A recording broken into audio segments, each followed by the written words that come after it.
Hey everybody, welcome to Dad, Daughters, and Drinks, where you'll always get at least two of those three. Today we are reacting to Tina S. performing Beethoven's Moonlight Sonata third movement. After pulling this video up, I feel like I may have seen her play something many years ago. It might have even been this. This track's been out for 6 or 7 years. But if I have seen this before, it's been so long, I don't really remember it. It's not unusual to see kind of these electric virtuosos playing these, classical pieces on electric guitar and, just doing a fantastic job. But the third movement of the Moonlight Sonata is a super fun one. So I'm very interested to see how she does this.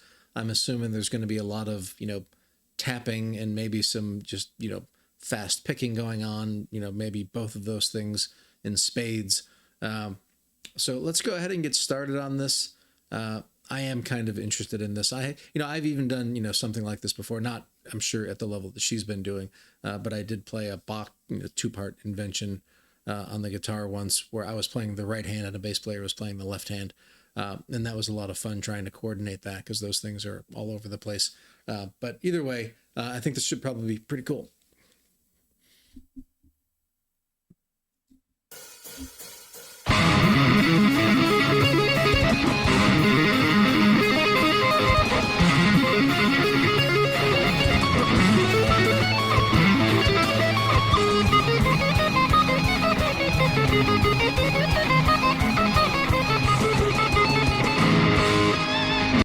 All right, so really cool, as I thought it was going to be.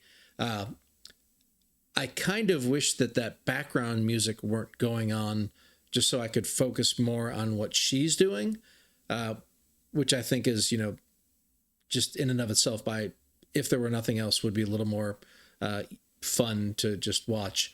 But at some level, I also appreciate that it probably does make it a little bit, I don't know if it would make it more difficult or easier, or maybe, depending on, which part of it is, maybe one or the other. But when that music background is playing and it's that fast and you've got to be right on with it. And I think if you get off at all, it might be tough to get back on the beat, whereas if you were just playing by yourself, you might have a little bit more leeway for something that's going this speed. But I'm sure since this is posted, she was probably able to keep up. I'm imagining she's having to focus. She doesn't seem like she'll be making a lot of guitar face on this one.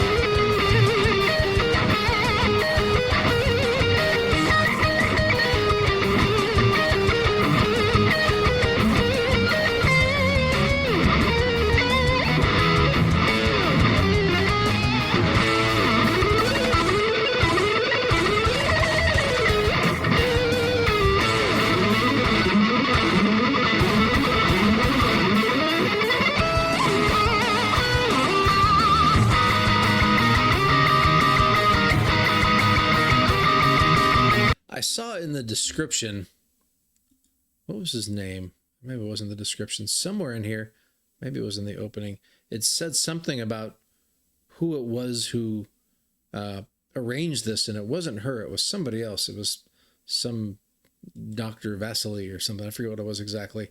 But I wonder if that guy is able to play this stuff, or if he has to find people like Tina S. to be able to play it for him, but he's good at, coming up with these arrangements. I imagine arranging something like this on the guitar, you've got to understand the guitar pretty well to be able to figure out the right ways you're going to have to structure the tapping and everything. So I'm guessing this guy, even if he can't play it necessarily, he's probably still a pretty good player.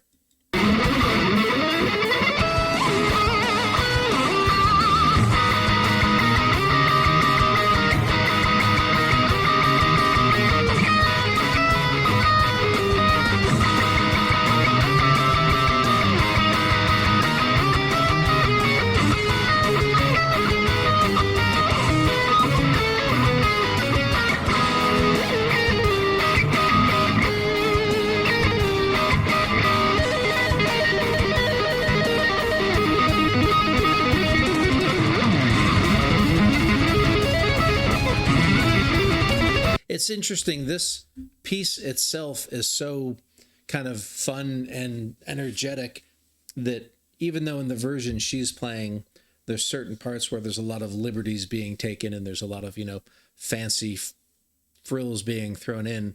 If you're not familiar with the song, it might not even be very easy to tell what is in the original versus what they're adding on, to fatten it up a little bit. So that makes it really cool, I think. And I think it goes to show kind of how cool the original was.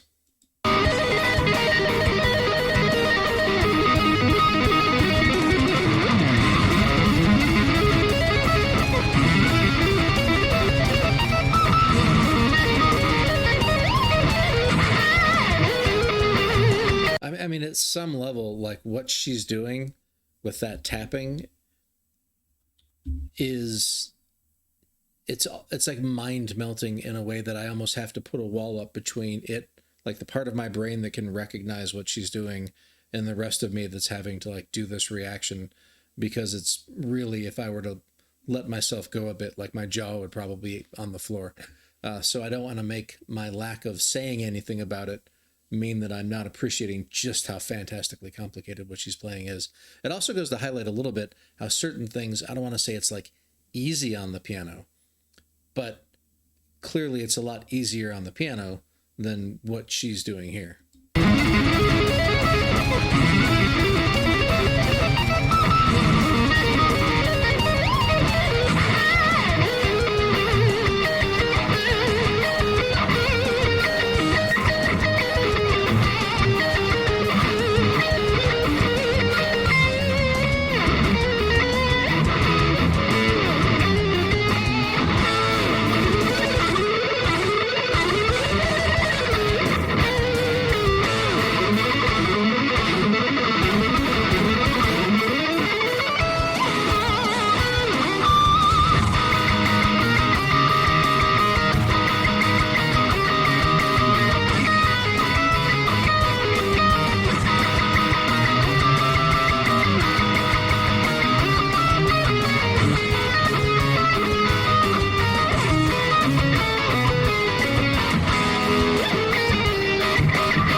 Also, as the song goes on, the more I am starting to think like she probably did need the background music for a lot of this to make sense. At the time I said it in the beginning, I think she could have gotten away with just doing what she was doing on the lead. But as it's gotten more complex, I think you needed the background to kind of hold the whole song up while she's, doing, kind of other things, for lack of a better phrase.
it's a little bit reminiscent. I think it kind of has to be almost by definition of, there's certain guitar players that just play like classical music on an electric guitar. Not, it's not even always electric. Sometimes they do acoustic. But when you think of like Yngwie Malmsteen or Jason Becker or Vinnie Moore, you know, those guys, just, that's what they play, right? They almost play, generally it's music of, that they've written. Sometimes they'll do some covers and things, but usually it's music they've written that has a classical feel to it, but it's still kind of metal. So this, it reminds me of that a lot. And I did a few years ago, I've seen, I saw Yngwie Malmsteen in concert, I don't know, 30 years ago, maybe. But a few years back, I don't know, maybe 5 years ago, I saw Vinnie Moore with Gus G in Lubbock, I think. And that was a good show. I've got a daughter who's a big fan of this style of music.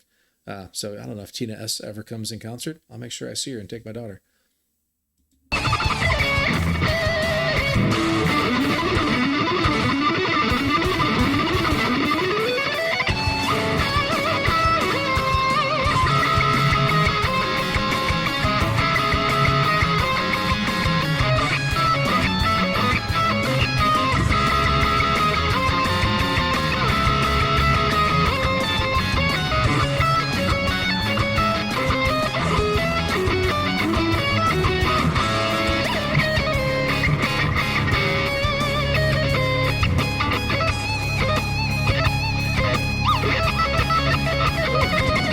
She cracked a smile for a split second and then started making some guitar face. I thought she was going to stay pretty robotic throughout this whole thing, but now it looks like she's finally, I don't know, relaxed or something, and she's able to show a little bit of, humanity instead of, being this fantastical robot she's been the whole time.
Thrown in.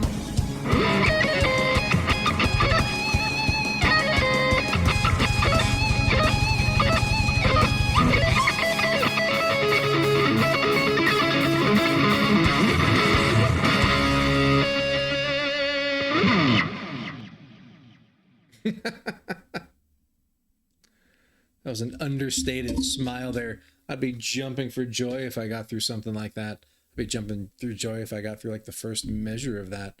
Holy cow, that was just unbelievable. I mean, a lot of different impressive techniques and things thrown in there. Just really, okay, so Tina S. is Tina Sekic. Where is she now? I wonder if she's still playing. I hope she is. This video had, what was it? She got 1 million subs and it had 46 million views at this point. I swear when I started, it was 45. I think I was the 46th million viewer to watch this video. So I'm going to give myself a little pat on the back for being number 46. That's probably not the case, but I swear that's what I remembered. But that just goes to show that my memory is not so good, as opposed to me actually, earning anything for being the 46 million viewer, if that was actually what happened. In any case, I got to check some more of her stuff out. That was a lot of fun to watch.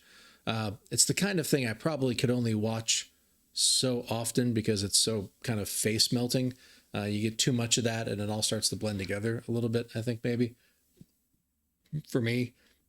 So, yeah, hey, look, there's Michael Goyat. He's a really good guitar player. Goyette? I said Goyette. Goyette. He's a really good guitar player who does a lot of really good reactions. He's got an awesome deep voice as well. And he really is, he's a good reactor to watch too. If you have never watched his reactions, you should go check him out.